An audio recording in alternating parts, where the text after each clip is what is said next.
ಸ್ನೇಹಿತರೆ, ಸ್ಟೇಟ್ ಬ್ಯಾಂಕಲ್ಲಿ ಖಾಲಿ ಇರತಕ್ಕಂಥ ಸರ್ಕಲ್ ಬೇಸ್ಡ್ ಆಫೀಸರ್ಸ್ ಹುದ್ದೆಗಳ ನೇಮಕಾತಿಯ ಬಗ್ಗೆ ಇವತ್ತಿನ ಈ ಒಂದು ವಿಡಿಯೋದಲ್ಲಿ ಪ್ರತಿಯೊಂದನ್ನು ಕೂಡ ವಿವರವಾಗಿ ನೋಡೋಣ. ಅದೇ ರೀತಿ ಒಂದು ವಿಡಿಯೋನ ಯಾರಾದರೂ ಹೊಸದಾಗಿ ನೋಡ್ತಿದ್ರೆ ಸಬ್ಸ್ಕ್ರೈಬ್ ಮಾಡ್ಕೊಳ್ಳಿ.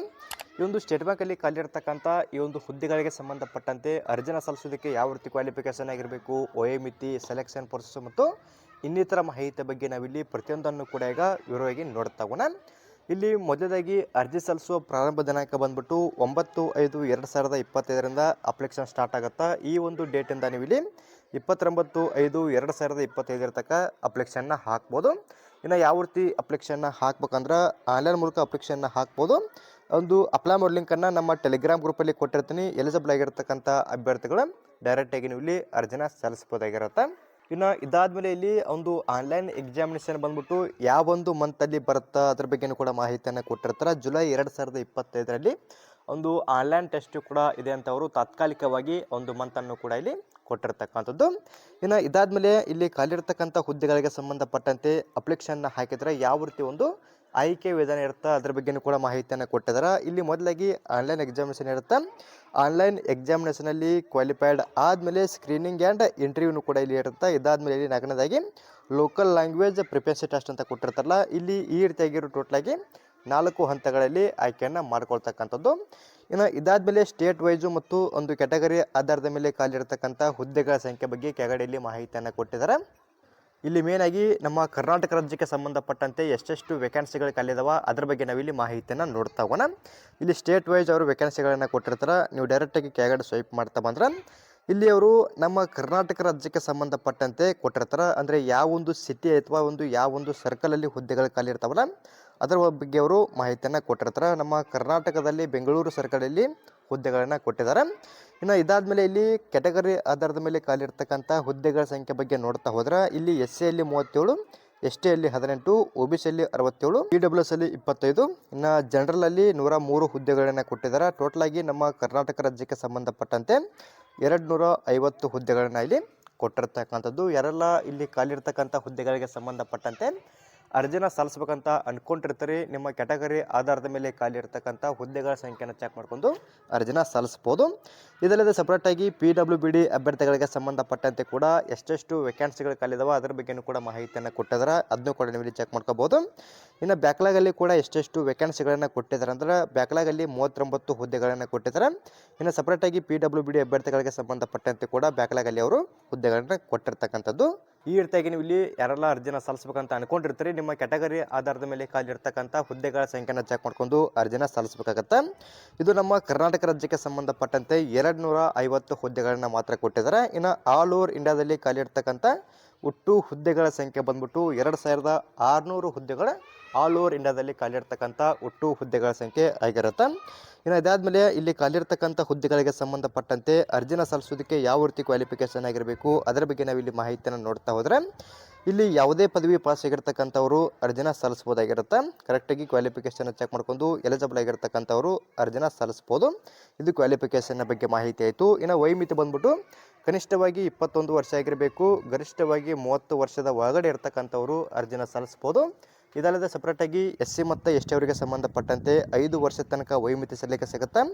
ಇನ್ನು OBC ಅವರಿಗೆ ಸಂಬಂಧಪಟ್ಟಂತೆ 3 ವರ್ಷದ ತನಕ ವಯೋಮಿತಿ ಸಲ್ಲಿಕೆ ಸಿಗುತ್ತೆ. ಇನ್ನು ಇದಾದಮೇಲೆ PWBD ಅಭ್ಯರ್ಥಿಗಳಿಗೆ ಸಂಬಂಧಪಟ್ಟಂತೆ ಕೂಡ ಒಂದು ಕ್ಯಾಟಗರಿ ವೈಸ್ ಅವರು ವಯೋಮಿತಿ ಸಲ್ಲಿಕೆ ಬಗ್ಗೆ ಮಾಹಿತಿಯನ್ನು ಕೊಟ್ಟಿರ್ತಾರೆ. ನೀವು ಕೂಡ ಅಪ್ಲಿಕೇಶನ್ನ ಹಾಕ್ತಾ ಇದ್ರೆ ನಿಮ್ಮ ಕ್ಯಾಟಗರಿ ಯಾವುದಿರುತ್ತೋ ಆ ಒಂದು ಕ್ಯಾಟಗರಿಗೆ ಸಂಬಂಧಪಟ್ಟಂತೆ ಎಷ್ಟೆಷ್ಟು ವರ್ಷ ವಯೋಮಿತಿ ಸಲ್ಲಿಕೆ ಸಿಗುತ್ತೆ ಆ ಒಂದು ಲಿಸ್ಟನ್ನು ಚೆಕ್ ಮಾಡ್ಕೊಂಡು ಕೂಡ ನೀವು ಇಲ್ಲಿ ಅಪ್ಲಿಕೇಶನ್ನ ಹಾಕ್ಬೋದು. ಇಲ್ಲಿ ಮತ್ತೊಂದು ಮಾಹಿತಿ ಮೇನಾಗಿ ಈ ಒಂದು ಹುದ್ದೆಗಳಿಗೆ ಸಂಬಂಧಪಟ್ಟಂತೆ ಅರ್ಜಿನ ಸಲ್ಲಿಸೋದಕ್ಕೆ 2 ವರ್ಷಗಳ ಕಾಲ ಎಕ್ಸ್ಪೀರಿಯನ್ಸನ್ನು ಕೂಡ ಕೇಳಿದ್ದಾರೆ. ಇಲ್ಲಿ ಕರೆಕ್ಟಾಗಿ ಚೆಕ್ ಮಾಡಬೇಕಾಗತ್ತೆ. ಯಾವ ರೀತಿ ಎಕ್ಸ್ಪೀರಿಯನ್ಸ್ ಆಗಿರ್ಬೇಕಂದ್ರೆ ಇಲ್ಲಿ 2 ವರ್ಷಗಳ ಕಾಲ ಕನಿಷ್ಠವಾಗಿ ಎಕ್ಸ್ಪೀರಿಯನ್ಸ್ ಆಗಿರಬೇಕು. ಯಾವುದರಲ್ಲಿ ಎಕ್ಸ್ಪೀರಿಯನ್ಸ್ ಆಗಿರ್ಬೇಕಂದ್ರೆ ಆಫೀಸರ್ ಆಗಿ ನೀವು ಇಲ್ಲಿ ಎಕ್ಸ್ಪೀರಿಯನ್ಸನ್ನು ಮಾಡಿರ್ಬೇಕಾಗತ್ತೆ. ಇಲ್ಲಿ ಶೆಡ್ಯೂಲ್ಡ್ ಕಮರ್ಷಿಯಲ್ ಬ್ಯಾಂಕ್ ಅಥವಾ ಎನಿ ರೀಜನಲ್ ರೂರಲ್ ಬ್ಯಾಂಕ್ಸ್ ಅಲ್ಲಿ ನೀವು ಒಂದು 2 ವರ್ಷಗಳ ಕಾಲ ಎಕ್ಸ್ಪೀರಿಯನ್ಸನ್ನು ಮಾಡಿರ್ಬೇಕಾಗತ್ತೆ. ಮಾಡಿರ್ತಕ್ಕಂಥವ್ರು ಇಲ್ಲಿ ಖಾಲಿ ಇರ್ತಕ್ಕಂಥ ಹುದ್ದೆಗಳಿಗೆ ಸಂಬಂಧಪಟ್ಟಂತೆ ಅರ್ಜಿನ ಸಲ್ಲಿಸ್ಬೋದಾಗಿರುತ್ತೆ. ಇಷ್ಟು ಒಂದು ಹುದ್ದೆಗಳಿಗೆ ಸಂಬಂಧಪಟ್ಟಂಥ ಮಾಹಿತಿಯನ್ನು ಕೊಟ್ಟಿರ್ತಾರೆ. ಕರೆಕ್ಟಾಗಿ ಚೆಕ್ ಮಾಡ್ಕೊಂಡು ಅಪ್ಲಿಕೇಶನ್ನ ಹಾಕ್ಬೋದು. ಇನ್ನು ಇದಾದಮೇಲೆ ಇವಾಗ ಎಕ್ಸಾಮ್ ಇರುತ್ತಲ್ಲ ಫಸ್ಟ್ ಸ್ಟೇಜಲ್ಲಿ ಯಾವ ರೀತಿ ಒಂದು ಸಿಲೆಬಸ್ ಇರುತ್ತೆ ಅದರ ಬಗ್ಗೆ ನಾವಿಲ್ಲಿ ಮಾಹಿತಿಯನ್ನು ನೋಡ್ತಾ ಹೋಗೋಣ. ಇಲ್ಲಿ ಕೆಳಗಡೆ ಅವರು ಅದರ ಬಗ್ಗೆಯೂ ಕೂಡ ಮಾಹಿತಿಯನ್ನು ಕೊಟ್ಟಿದ್ದಾರೆ. ಟೋಟಲ್ ಆಗಿ ಈ ಒಂದು ಎಕ್ಸಾಮಿನೇಷನ್ ಬಂದ್ಬಿಟ್ಟು 2 ಗಂಟೆ ಕಾಲಾವಕಾಶ ಇರುತ್ತೆ ಪರೀಕ್ಷೆಯನ್ನು ಬರೆಯುವುದಕ್ಕೆ. ಆನ್ಲೈನ್ ಟೆಸ್ಟ್ ಇರುತ್ತೆ, ಅಬ್ಜೆಕ್ಟಿವ್ ಟೈಪ್ ಕ್ವಶನ್ಸ್ ಇರ್ತಾವೆ, ಡೈರೆಕ್ಟಾಗಿ ನೋಡಿ ಟೇಕ್ ಮಾಡ್ತಾ ಹೋಗ್ಬೋದು.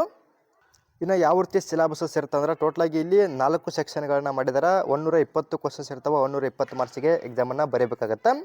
ಇಲ್ಲಿ ಇಂಗ್ಲೀಷ್ ಲ್ಯಾಂಗ್ವೇಜ್ಗೆ ಸಂಬಂಧಪಟ್ಟಂತೆ 30 ಕ್ವಶನ್ಸು 30 ಮಾರ್ಕ್ಸು. ಇನ್ನು ಬೇಸಿಕ್ ಅಥವಾ ಬ್ಯಾಂಕಿಂಗ್ ನಾಲೆಡ್ಜ್ಗೆ ಸಂಬಂಧಪಟ್ಟಂತೆ ಇಲ್ಲಿ 40 ಕ್ವಶನ್ಸು 40 ಮಾರ್ಕ್ಸು. ಇನ್ನು ಜಿ ಕೆಗೆ ಸಂಬಂಧಪಟ್ಟಂತೆ ಅಥವಾ ಎಕನಾಮಿಕ್ಗೆ ಸಂಬಂಧಪಟ್ಟಂತೆ ಇಲ್ಲಿ 30 ಕ್ವಶನ್ಸು 30 ಮಾರ್ಕ್ಸು.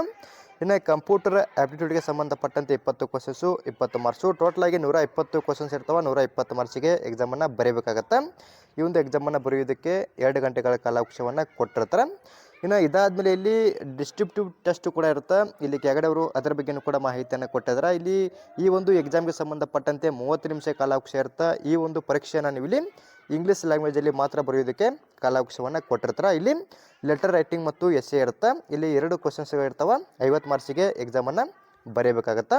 ಇನ್ನು ನೆಗೆಟಿವ್ ಮಾರ್ಕ್ಸ್ ಬಗ್ಗೆ ನೋಡ್ತಾ ಹೋದ್ರೆ ಇಲ್ಲಿ ಮೇಲ್ಗಡೆ ಕೊಟ್ಟಿದಾರಲ್ಲ, ಈ ಒಂದು ಆಬ್ಜೆಕ್ಟಿವ್ ಟೆಸ್ಟ್ಗೆ ಸಂಬಂಧಪಟ್ಟಂತೆ ಯಾವುದೇ ರೀತಿ ನೆಗೆಟಿವ್ ಮಾರ್ಕ್ಸ್ ಇರೋಂಗಿಲ್ಲ. ಇಲ್ಲಿ ಕೆಳಗಡೆ ಕೊಡೋರು ಮಾಹಿತಿಯನ್ನು ಕೊಟ್ಟಿದ್ದಾರೆ. ನೀವು ಕೂಡ ಇಲ್ಲಿ ಚೆಕ್ ಮಾಡ್ಕೋಬೋದಾಗಿರುತ್ತೆ. ಕರೆಕ್ಟಾಗಿ ಚೆಕ್ ಮಾಡ್ಕೊಂಡು ಅಪ್ಲಿಕೇಶನ್ನ ಹಾಕ್ಬೋದಾಗಿರುತ್ತೆ. ಇನ್ನು ಒಂದು ಎಕ್ಸಾಮಲ್ಲಿ ಕ್ವಾಲಿಫೈಡ್ ಆದಮೇಲೆ 2ನೇ ಹಂತದಲ್ಲಿ ಸ್ಕ್ರೀನಿಂಗ್ ಇರುತ್ತೆ. ಸ್ಕ್ರೀನಿಂಗ್ ಮತ್ತು ಇಂಟರ್ವ್ಯೂನು ಕೂಡ ಇರ್ತದೆ. 2ನೇ ಹಂತದಲ್ಲಿ ಕರೆಕ್ಟಾಗಿ ಚೆಕ್ ಮಾಡ್ಕೋಬೇಕು. ಇಲ್ಲಿ ಸ್ಕ್ರೀನಿಂಗ್ ಯಾವ ರೀತಿ ಇರುತ್ತೆ ಮತ್ತು ಇಂಟರ್ವ್ಯೂ ಯಾವ ರೀತಿ ಇರುತ್ತೆ ಅದ್ರ ಬಗ್ಗೆಯೂ ಕೂಡ ಮಾಹಿತಿಯನ್ನು ಕೊಟ್ಟಿರ್ತಾರೆ. ಅದನ್ನು ಕೂಡ ನೀವು ಇಲ್ಲಿ ಚೆಕ್ ಮಾಡ್ಕೋಬೋದು.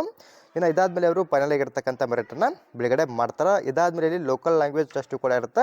ಅದ್ರ ಬಗ್ಗೆಯೂ ಕೂಡ ಇಲ್ಲಿ ಚೆಕ್ ಮಾಡ್ಕೋಬೇಕಾಗತ್ತೆ.